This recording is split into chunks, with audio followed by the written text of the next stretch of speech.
Les personnes déterminées accomplissent les choses, mais parfois elles écrasent les autres dans le processus. Dieu ne veut pas que nous soyons comme ça. Il m'a beaucoup confrontée et je me suis améliorée de plus en plus, mais il était évidemment temps que je m'élève un peu plus haut. Ce n'est pas parce que Dieu vous a confronté une fois que vous pouvez penser que vous en avez fini. Restez avec nous dans Jouissez de votre vie.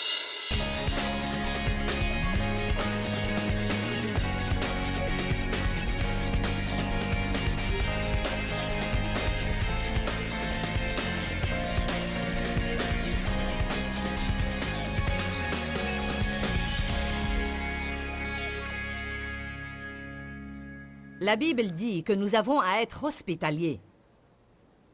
Je pensais que cela voulait dire inviter des gens chez vous.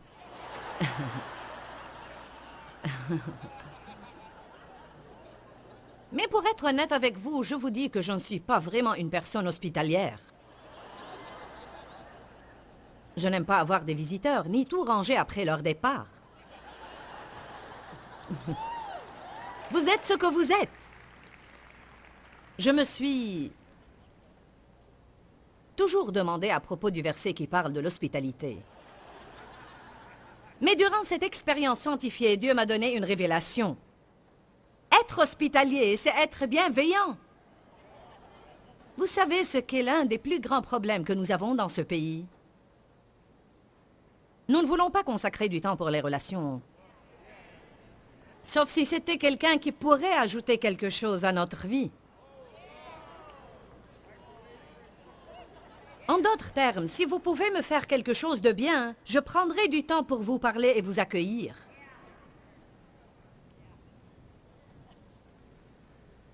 Bon, jetons un coup d'œil sur quelques versets qui parlent de l'hospitalité.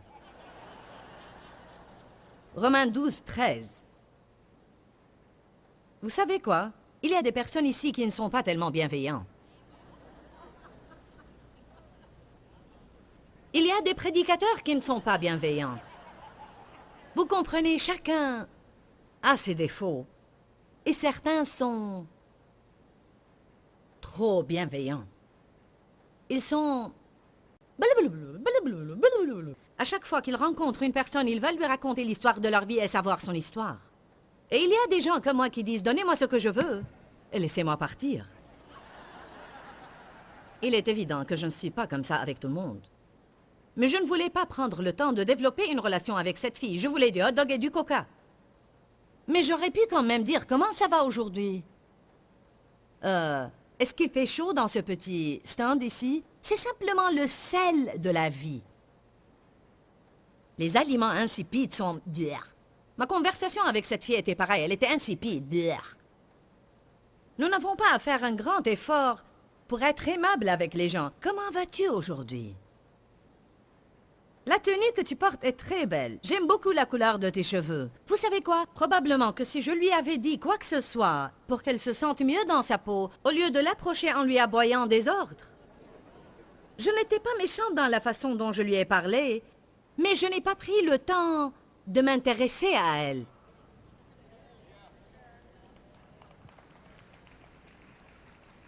Applaudissez car cela vous concerne.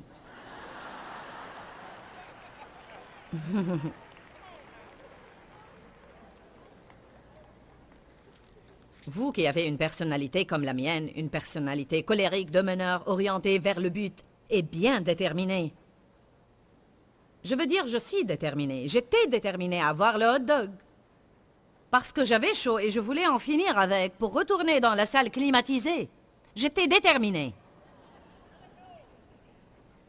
Les personnes déterminées accomplissent les choses, mais parfois elles écrasent les autres dans le processus. Dieu ne veut pas que nous soyons comme ça. Il m'a beaucoup confrontée et je me suis améliorée de plus en plus, mais il était évidemment temps que je m'élève un peu plus haut. Ce n'est pas parce que Dieu vous a confronté une fois que vous pouvez penser que vous en avez fini. En fait, il y a des tas et des tas de problèmes dans notre vie. Amen. Mon fils aîné a une personnalité comme la mienne, même plus prononcée que la mienne. Pourtant, je prends le dessus. Parce que je suis toujours la patronne. Lorsque vous visitez d'autres pays autour du monde, vous découvrirez qu'ils sont plus orientés vers les relations. Ici en Amérique, nous sommes tellement orientés vers le but et vers la réussite, que souvent nous n'aimons pas prendre le temps de développer nos relations, surtout avec quelqu'un que nous ne connaissons pas.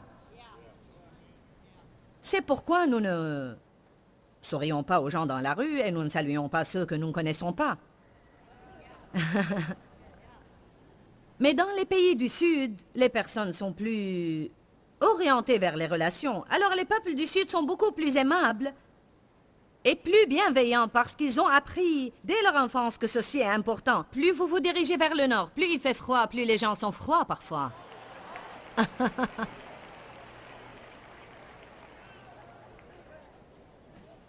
Amen.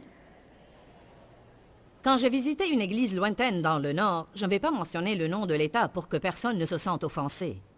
Mais c'était un État du Nord. Il n'y avait pas vraiment un renouveau de foi là-bas. Nous avons installé notre table de cassette et j'ai prêché ce qui m'était à cœur tout le week-end. Et quand j'étais sur le point de sortir de l'église, personne ne m'a parlé. Personne n'a dit merci, c'était très bien, j'ai apprécié le sermon, mais au contraire, à notre sortie, j'ai pensé, mais ces gens nous détestent sûrement. J'ai dit au pasteur, je ne crois pas qu'il m'aime vraiment. Il a répondu, ah non, il vous aime. Je lui ai dit, mais personne ne me parle. Il a dit, mais il ne parle à personne ici. Il vous aime vraiment, sinon il ne serait pas revenu vous écouter. Et l'église était pleine. Gloire à Dieu. Notre fils est responsable de toutes nos missions dans le monde. Alors il voyage beaucoup et il fait plein de choses. Nous avons ouvert des bureaux pour le ministère dans d'autres pays. Il vivait des expériences vraiment uniques à chaque fois qu'il voyageait pour mettre les choses en place. Parce qu'il allait dans un pays donné et il avait une liste de choses à faire pour fonder un bureau.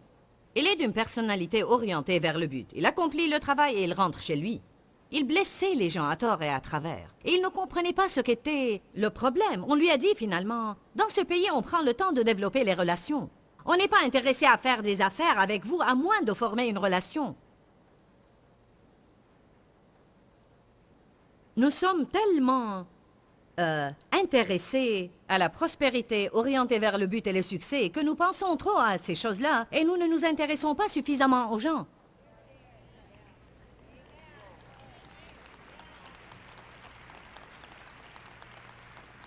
Ne serait-il pas intéressant que Dieu vous ait amené ici juste pour que je vous dise qu'il faut que vous soyez plus aimable? Surtout avec un certain groupe de personnes. Vous avez peut-être votre petit groupe d'amis. Mais que dire des gens qui viennent à votre église et qui ne connaissent personne? La Bible dit plein de choses au sujet des étrangers. Les gens qui se sentent naturellement mal à l'aise quelque part. Romains chapitre 12, verset 13. Pourvoyez aux besoins des saints, aidez ceux qui appartiennent à Dieu, soyez toujours prêts à pratiquer l'hospitalité. J'ai toujours pensé que l'hospitalité voulait dire inviter des gens chez soi, mais Dieu a élargi ma compréhension de ce sujet à travers cette expérience sanctifiée dans laquelle j'ai appris qu'être hospitalier veut dire être bienveillant. Cela pourrait inclure recevoir des gens chez soi, mais ça signifie premièrement être aimable. Certains d'entre vous pourraient être timides et il vous serait trop difficile d'être aimable, surtout avec des gens que vous ne connaissez pas. Et alors, nous avons tous à faire des choses difficiles. Ce n'est pas un don que j'ai reçu dans ma vie, mais c'est un fruit que je peux développer. Certains ont le don de la miséricorde. Moi, je n'ai pas le don de la miséricorde, mais j'ai développé une attitude de miséricorde dans ma vie. Certains ont le don de l'hospitalité. Je connais des personnes qui aiment recevoir des visiteurs chez eux. Par exemple, une de nos filles avec son mari ont le don de l'hospitalité. Peu importe combien de personnes viennent les visiter et à quelle fréquence, ils aiment cela. Personnellement, ne me visitez pas à moins que je vous invite. Je ne fais pas cela pour être méchante, c'est simplement la différence de caractère. Personnellement, je suis franche et directe, alors que beaucoup d'autres personnes ne peuvent pas se tenir ici et faire ce que je fais parce qu'elles sont réservées et ne peuvent pas vous dire les choses que je vous dis. J'ai reçu un don de Dieu pour faire ceci. C'est pourquoi ça ne me dérange pas du tout de le faire. Nous avons à comprendre que nous n'avons peut-être pas le don de faire certaines choses, mais cela ne veut pas dire que nous ne pouvons pas développer ce fruit dans nos vies. Vous n'avez qu'à faire un peu d'effort et être aimable. La prochaine fois que vous entrerez dans un restaurant de fast-food pour acheter quelque chose, ne lancez pas vos ordres aux gens, mais souriez et dites-leur quelque chose qui montrerait en quelque sorte que vous êtes intéressé à eux. Ça change tout. Il y a dans la Bible des personnes qui ont vécu des expériences sanctifiées. Allons à Luc 22, 31. Pierre est sur le point d'avoir une expérience sanctifiée. Simon, Simon Pierre, écoute. Satan vous a réclamé tous et il veut vous priver de la force et de la protection de Dieu. C'est Jésus qui parle à Pierre. Pour vous cribler tous comme le froment. Mais j'ai prié pour toi, Pierre, afin que ta propre foi ne défaille point. Et toi, quand tu seras toi-même revenu, fortifie et affermis tes frères. Jésus essayait de lui dire, tu vas passer par des moments difficiles. Mais je vais te fortifier durant ces moments pour que tu puisses à la fin aider plus de personnes. Mais Pierre n'a pas compris ce qu'il lui disait. Et au lieu de lui dire, merci Jésus, prie pour moi, Pierre lui dit, Seigneur, je suis prêt à aller avec toi, même à la mort. Mais Jésus dit, Pierre, je te le dis, avant qu'un coq chante aujourd'hui, tu auras par 3 fois nié complètement de me connaître. Je vous dis maintenant que Pierre n'avait pas du tout cru à cela. Il y a des choses nous concernant que Dieu connaît et que nous ne connaissons pas. Parfois, nous avons une trop haute opinion de nous-mêmes et nous subissons une expérience sanctifiée qui nous apprend la vérité.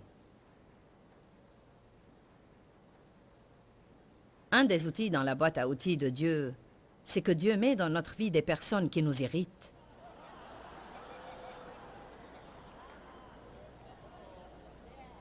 Ils ont des habitudes qui mettent continuellement à jour ce qu'il y a de pire en nous. Joyce, pourquoi tu dis que c'est une expérience sanctifiée? Parce qu'autrement, nous passerons toute notre vie à penser « Je n'aurais jamais fait cela ».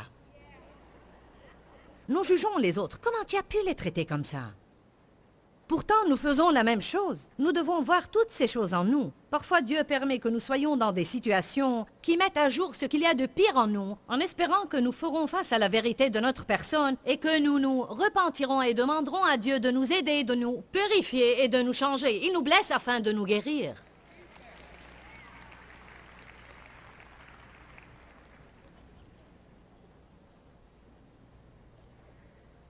La boîte à outils de Dieu. C'est vraiment étonnant. Vous savez tous que Pierre avait une attitude. Vous ne pouvez pas lire la Bible sans remarquer que Pierre avait un problème d'orgueil. Pierre avait besoin d'une expérience sanctifiée pour se libérer de cette attitude hautaine. Si vous vous rappelez, il a réprimé Jésus. Il a dit, tous les autres pourraient se détourner de toi, mais moi, je ne le ferai pas. Pierre parlait tout le temps parce qu'il croyait qu'il avait quelque chose à dire que les gens avaient besoin d'entendre. Et tout ce que Jésus a dit a littéralement eu lieu. Une servante a vu Pierre assis près du feu. « Tu es un de ceux qui étaient avec Jésus. »« Oh non, je ne le connais pas. »« Non, ce n'est pas moi. »« Vieux lâche Pierre. Le bavard lâche Pierre. » Il y a beaucoup de personnes qui parlent beaucoup, mais au fond, ils ne sont que des lâches. Ils déclarent la parole de Dieu, mais ils ne l'appliquent pas. Et pour la 3e fois, il a nié Jésus. La Bible dit que Jésus a posé son regard sur Pierre.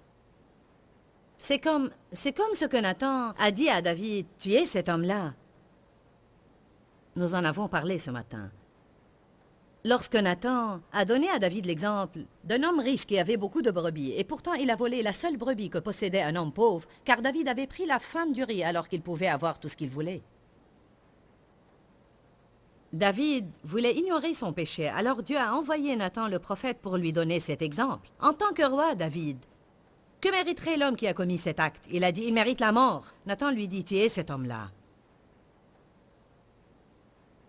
Son cœur fut brisé à ce moment-là. Je crois que quand Jésus a posé son regard sur Pierre, c'était comme s'il lui disait, je te l'avais dit. La Bible dit que Pierre s'est mis à pleurer amèrement. Un esprit de repentance profonde est venu sur lui. Et Pierre n'avait jamais expérimenté cela. Durant toutes les autres fois où il s'est montré un homme orgueilleux et hautain, je ne crois pas qu'il a jamais ressenti cette profonde repentance. Mais après cette expérience sanctifiée, est-ce que vous vous rendez compte que Pierre était le seul disciple à vivre cette expérience? Pourquoi les autres disciples ne l'ont pas vécu? Pourquoi aucun n'a été mis à l'épreuve? Parce que c'était une expérience sanctifiée, conçue par Dieu pour briser Pierre. Dieu lui avait déjà promis, je vais prier pour toi et quand tu seras revenu, tu prendras l'expérience sanctifiée que tu auras vécue et tu béniras avec beaucoup d'autres personnes. Pierre avait une vocation, mais il avait à faire des préparatifs. Allez, des expériences sanctifiées. Que pensez-vous de David le berger qui a été appelé à la maison de Saül pour lui jouer de la harpe? Dieu l'a mis dans cette position, dans cet endroit, parce qu'il voulait qu'il apprenne comment être un bon roi. Parfois, pour apprendre comment faire une chose comme il faut, vous devez être pour un certain temps sous l'autorité de quelqu'un qui l'a fait mal. Vous n'avez pas tous compris ce que j'ai dit.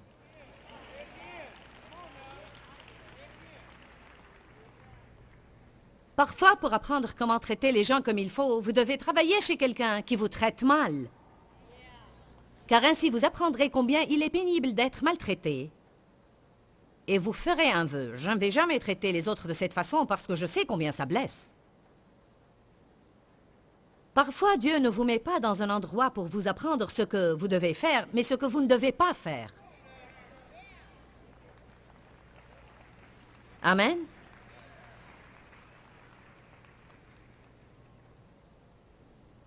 Alors Dieu a mis le petit David, ce petit mignon berger David, qui a été oint pour devenir roi, dans la maison de Saül pour lui jouer de la harpe, parce qu'elle était gênée et troublée par un mauvais esprit. Et puisque David avait l'onction sur sa vie, le mauvais esprit se retirait de Saül. Saül se sentait bien tant que David était en train de le servir à lui seul. Mais quand Dieu a commencé à élever David, le peuple a commencé à l'aimer. La Bible dit que Saül regardait David avec jalousie. Il commençait à le haïr et il avait peur de David parce qu'il savait en son fort intérieur que David prendrait sa place un jour. Pourquoi nous devons avoir peur des gens dont Dieu veut se servir? Alors David est resté dans la maison de Saül et dans le domaine où Saül était pour plusieurs années, alors que Saül a essayé plusieurs fois de le tuer. En fait, la Sainte Bible mentionne différentes situations où Saül trouvait David quelque part et il est écrit qu'il jetait des lances sur lui. Je vous demande ce soir, qui est-ce qui jette des lances sur vous? Peut-être des lances verbales, des lances indirectes. Nous avons tous dans notre vie des personnes qui sont désignées à jeter des lances sur nous. Nous devons aimer ceux qui sont disgracieux. Nous devons prier pour les autres. Amen. Nous devons apprendre à faire les choses comme Dieu les aurait fait. Amen. Combien d'entre vous ont dans leur vie des personnes qui les rendent fous? Amen.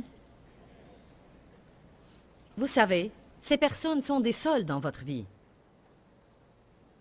Vous savez ce que Dieu a fait? Il s'est servi de Saül pour libérer David de tout Saül en lui, afin qu'il ne devienne pas un roi comme Saül. Amen. Nous avons tous un Saül dans notre vie, mais nous sommes aussi des Sauls pour quelqu'un d'autre. Sûrement que j'ai affiné les fruits de quelques personnes au cours de ma vie.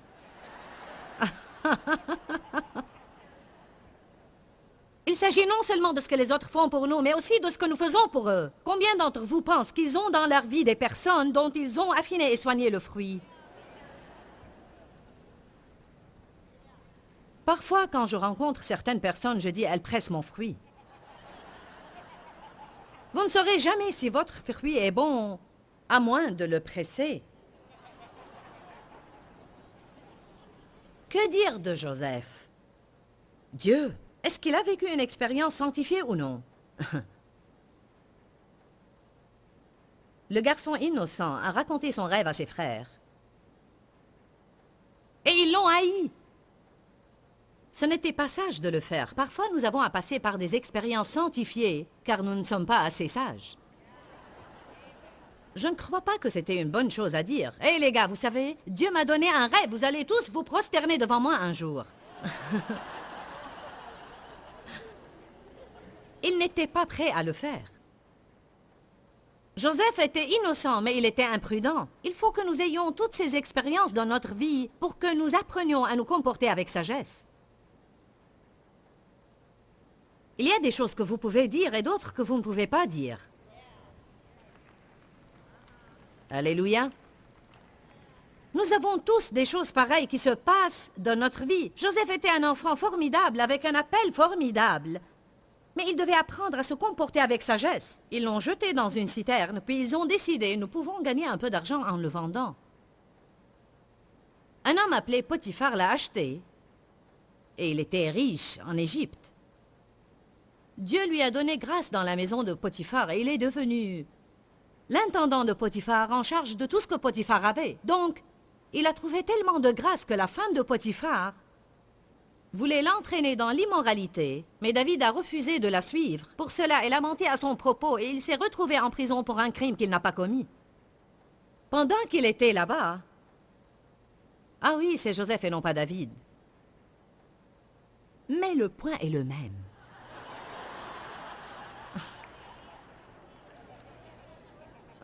Nous avons laissé David et Saul et nous parlons de Joseph maintenant. Nous passons à Joseph et Potiphar. Nous sommes en prison, nous ne sommes plus chez Saul. Nous n'allons plus recevoir des lances dorénavant. Joseph. Et il y avait 2 personnes là-bas que Joseph a aidées et qui l'ont totalement oublié quand ils ont été libérés. Parfois, le fait d'être oublié par les autres pourrait être une expérience sanctifiée. Je t'ai aidé et ensuite tu m'as oublié totalement. J'étais là pour toi quand tu avais besoin de moi, mais quand j'avais besoin de toi, tu n'étais pas là pour moi. Dieu nous dit, mais moi je suis là. Vos amis pourraient vous décevoir, mais je suis là pour vous. Allez maintenant. Je peux vous citer une personne après l'autre, après l'autre, après l'autre. Dieu se sert de ses expériences sanctifiées. Il se sert de personnes qui ne nous traitent pas bien. Il se sert de personnes qui nous irritent. Dieu se sert des retards divins dans notre vie. Dieu nous fait attendre des choses que nous voulons maintenant. Nous avons attendu beaucoup de choses. J'attends pour entendre une nouvelle d'un avocat à propos de quelque chose. On attend ceci et on attend cela et autre chose. J'ai dit hier, toute la vie est une attente. Vous attendez pour un moment et vous trouvez la solution, puis vous commencez à attendre autre chose, et quand vous trouvez la solution, vous attendez autre chose. Pour ceux qui ne savent pas bien attendre, la vie sera très dure. Certaines personnes comme Dave s'en foutent de cela. Je suis comme ça, je dis quand il va appeler et nous dire cela, il répond quand Dieu sera prêt. Parfois j'aimerais...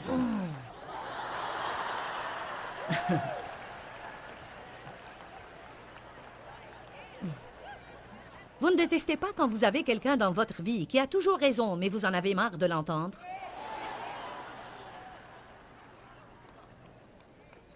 Je veux dire, c'est vrai, quand Dieu sera prêt. Et au moment qu'il fixe, nous allons savoir ce que nous avons besoin de savoir. Mais je veux savoir maintenant! Les retards divins nous aident à grandir. À la fin, on se lasse d'être frustré tout le temps. Alors on se détend et on dit, « Ok Seigneur, mes temps sont dans tes mains. »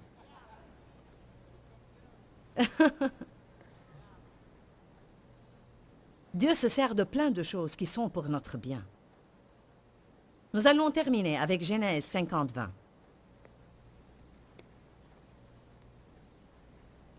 J'espère que vous êtes en train d'apprendre quelque chose qui vous aidera à vous détendre et à jouir de votre vie.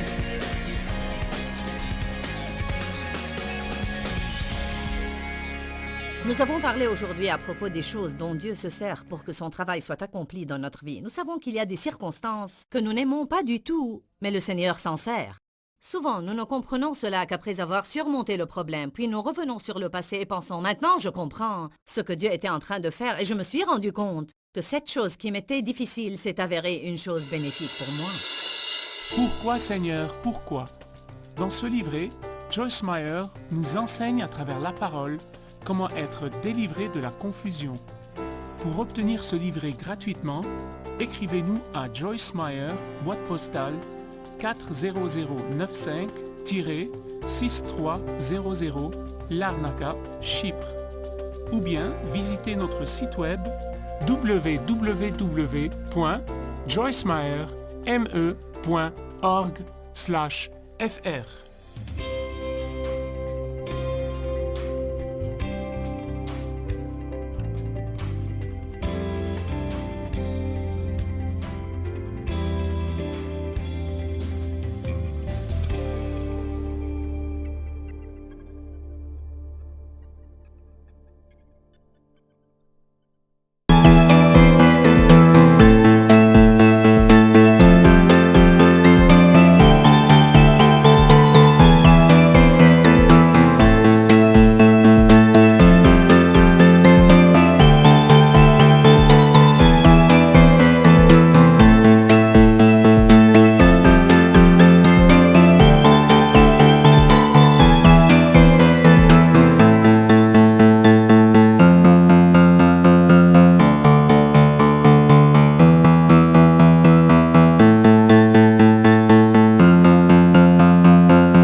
tôi xác quyết